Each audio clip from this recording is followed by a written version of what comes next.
রচনা বন্দ্যোপাধ্যায়ের সঙ্গে প্রচারে বেরিয়ে অসুস্থ হয়ে পড়লেন বাঁশবেড়িয়া পুরসভার চেয়ারম্যান আদিত্য নিয়োগী।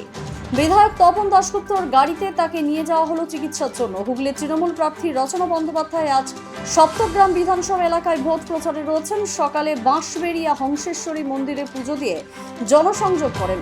বাঁশবেড়িয়া থেকে ডানলপ কোয়ার্টার পর্যন্ত চলে জনসংযোগ। প্রার্থীর সঙ্গে প্রচারে রয়েছেন বিধায়ক তপন দাশগুপ্ত, অসীমা পাত্র। বাঁশবেড়িয়া পুরসভার চেয়ারম্যান আদিত্য নিয়োগীও রচনার সঙ্গে প্রচারে বেরিয়েছিলেন।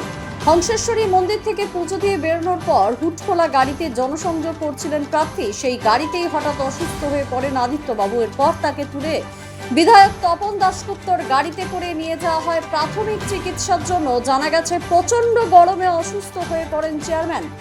আর রচনা বন্দ্যোপাধ্যায় এলাকায় ঘুরে ঘুরে প্রচারের কাজ চালিয়ে যান। লকেট চট্টোপাধ্যায়কে হারিয়ে জেতার ব্যাপারে তিনি ব্যাপক আশাবাদী।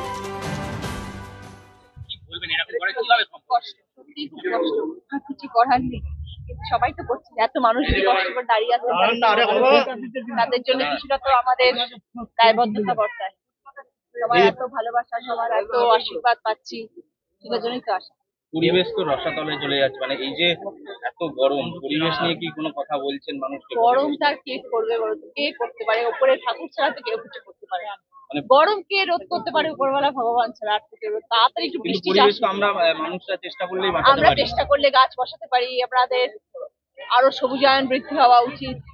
আমাদের যত সবুজ হবে, যত গাছপালা হবে, তত গরম কমবে। এটা যত তাড়াতাড়ি মানুষ বুঝবে, তত তাড়াতাড়ি সবার ভালো সেটাতেই হবে। আপনারা কি চেষ্টা করবেন মানুষকে বোঝাতে? বলবেন নিশ্চয়ই চেষ্টা করবো, নিশ্চয়ই চেষ্টা করবো। ওটার জন্যই আমি সেই বক্তৃতাটা দিয়েছিলাম, যেটা নিয়ে এত ভাইরাল, যেটা নিয়ে এত মানুষ মিন করলেন। আমার বক্তব্য এটাই ছিল, চারিদিকে এত সবুজায়ন, এত সবুজ, আজকে সিঙ্গুরের জমি, সেই জমিতেই গরুরা চড়ছে এবং সেই জমিতেই গরুরা ঘাস খাচ্ছে। আর সেই জমির ফসল আমরাও খাচ্ছি এবং প্রতিটি বাড়ির যে সবজি সবাই কিনতে যাচ্ছে, সেই সিঙ্গুরের জমি থেকে সবজি বেরোচ্ছে এবং সবাই সেটা কিনতে যাচ্ছে এবং সবাই সেটা খাচ্ছে। সেটাই আমার মূল বক্তব্য ছিল। তাই হোক, সেটা নিয়ে যাদের যেটা বলার সেটা বক্তব্য, সেই বক্তব্যটা আমার কিছু যায় আসে না। কিন্তু আমার মন থেকে আমি যেটা মনে করি সেটাই আমি বলি, এবং সেটা আজকেও আমি বলছি। সবুজায়ন দরকার, পৃথিবীকে বাঁচিয়ে রাখার জন্য সবুজ দরকার, ঘাস দরকার, গাছ দরকার, সবকিছু দরকার, নাহলে মানুষ মৃত্যু অবধারিত।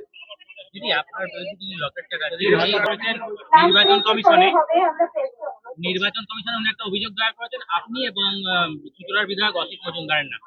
কি আমার নামে আবার কি বলবো? একটা ছবি তিনি দেখিয়েছেন, সেখানে একজন সমাজ বিরোধী, তিনি একজন। দেখুন, আমি তো রাজনীতিতে নতুন এসেছি, আমার তো এখন এগুলো জানার কথা নয় যে আমার পেছনে কারা দাঁড়িয়ে আছেন, কে কোন জায়গা থেকে আসছেন, সেটা আমার জানার কথা নয়।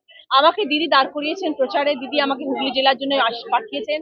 আমার কাজ হচ্ছে মানুষের সেবা করা, আমার কাজ হচ্ছে মানুষের পাশে দাঁড়ানো, আমার কাজ হচ্ছে মানুষের সাথে কথা বলা, মানুষের দুঃখ কষ্ট বোঝা। এখন আমি প্রচার করছি, যখন আমার ওপরে সেই দায়টা আসবে, সেই জায়গাটা আমি পৌঁছবো, তখন মানুষের সঙ্গে কথা বলবো, মানুষের কাছে গিয়ে পৌঁছবো। কে পেছনে দাঁড়াচ্ছে, কার কি ব্যাকগ্রাউন্ড, কে কোন বিরোধী নেতা, সে কি কাজ করছে, সে তার পিছনে তার কি ব্যাকগ্রাউন্ড, এতগুলো জানার সময় আমার এখন আসেনি। সেগুলো ধীরে ধীরে সবকিছু নিশ্চয়ই আসবে এবং তখন তার জন্য দিদি নিশ্চয়ই, আর আমি কে, দিদি আছেন, আমাদের জননেত্রী আছেন, তিনি তার ব্যবস্থা করবেন, সবার ব্যবস্থা করবে যদি কেউ দোষারোপ প্রমাণিত হয়। লকেট এবং অসিত মজুমদার একে অপরের দিকে প্রত্যেকটি মন্তব্য বিনিময় করে। দেখুন, এটা তো ইন্ডিভিজুয়াল মানুষের, কিন্তু আমাদের দলের তরফ থেকে কিছু নয়। না দিদি কিছু বলেছেন, না অভিষেক বন্দ্যোপাধ্যায় কিছু বলেছেন, না আমি প্রার্থী কিছু বলছি। এটা দলের মধ্যে নয়, এটা ইন্ডিভিজুয়াল একজন মানুষ অপর মানুষকে বলছে, সেটা তাদের মধ্যে ছেড়ে দিন, তারাই এটাকে মীমাংসা করবে। কিন্তু এই যে পার্সোনাল অ্যাটাকটাকে, এটাকে কিভাবে দেখছেন আপনারা? দেখো, এটা একদম নিজস্ব পার্সোনাল ব্যাপার। আমি এই ব্যাপারে এই মুহূর্তে মন্তব্য করতে চাই না, কারণ আজকে আমি এখানে প্রার্থী, আমি মানুষের কাছে এসেছি, মানুষের ব্যাপারে কথা বলবো। এটার মধ্যে দলের কোনো ব্যাপার নেই। এটার মধ্যে অসিতদা কি বলছেন, লকেট কি বলছে, তাদের ভেতরে কি গন্ডগোল হয়েছে, এটা আমার মনে হয় তারা মিটিয়ে নেওয়াটা অনেক বেশি বুদ্ধিমানের কাজ। দ্য সহজ পাঠ, সহজ কথা, সঠিক তথ্য।